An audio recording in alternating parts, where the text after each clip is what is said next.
सहकार तपस्वी लक्ष्मणराव जी इनामदार।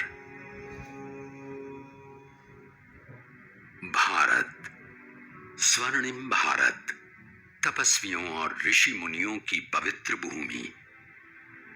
देश सदियों तक गुलामी की जंजीर में जकड़ा रहा।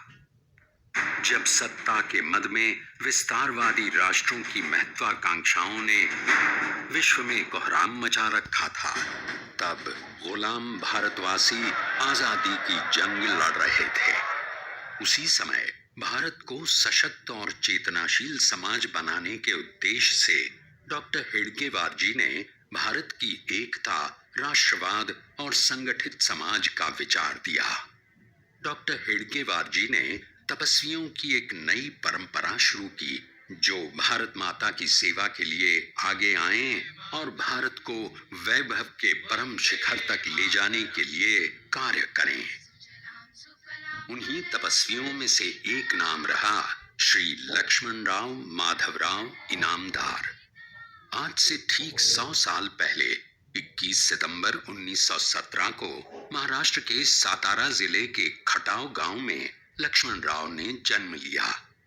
युवा वय में वैचारिक स्पष्टता के साथ संघर्ष से बिना डरे सत्याग्रह से जुड़े और उन्होंने 7 मास का कारावास भुगता।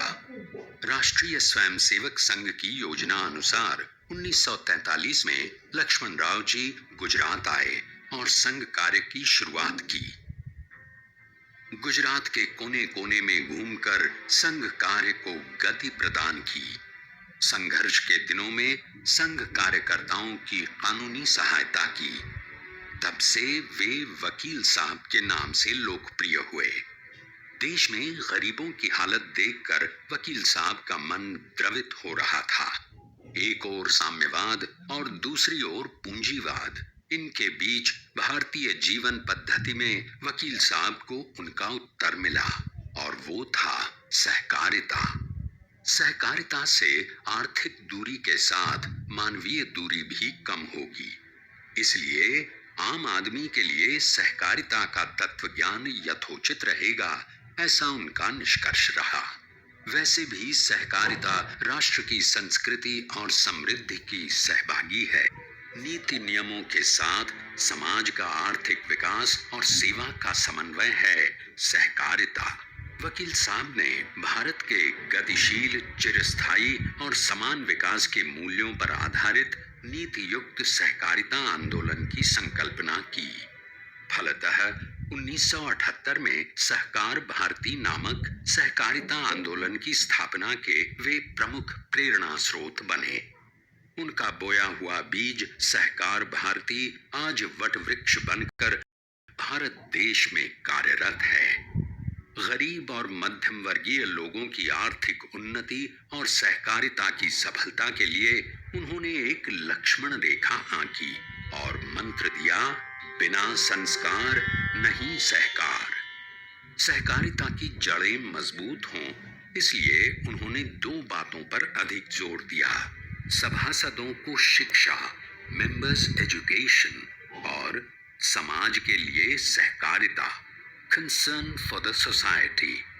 वकील साहब का ये दूसरा चिंतन, कंसर्न फॉर द सोसाइटी, समय के चलते एक महत्वपूर्ण दर्शन बनकर उभरा। कुछ वर्ष पूर्व ICA इंटरनेशनल कोऑपरेटिव अलायंस ने सहकारिता के 7वें सिद्धांत के रूप में इसका स्वीकार किया। भारत के इतिहास में आर्थिक क्रांतियां हुई। एक ग्रीन रेवोल्यूशन, हरित क्रांति, जिससे अन्न उत्पादन में भारत आत्मनिर्भर बना।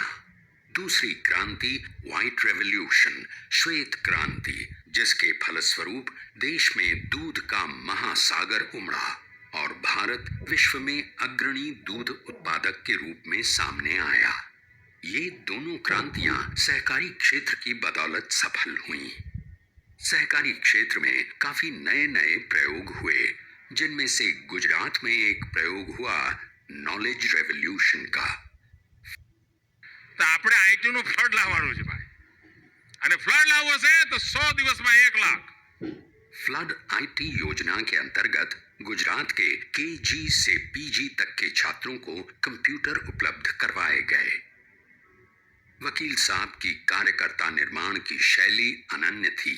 वे खुद कहने से ज्यादा करने में विश्वास रखते थे, अतः उनकी बात कार्यकर्ताओं के लिए विश्वसनीय रूप से स्वीकार्य रहती थी। उनकी विश्वसनीय प्रतिभा, मानवीय और पितातुल्य व्यवहार के कारण वे हरेक को अपने परिवारजन जैसे लगते थे। वकील साहब ने सहस्र हृदयों को अपने स्नेह के बंधन में बांध दिया, स्वयं सेतु बनकर।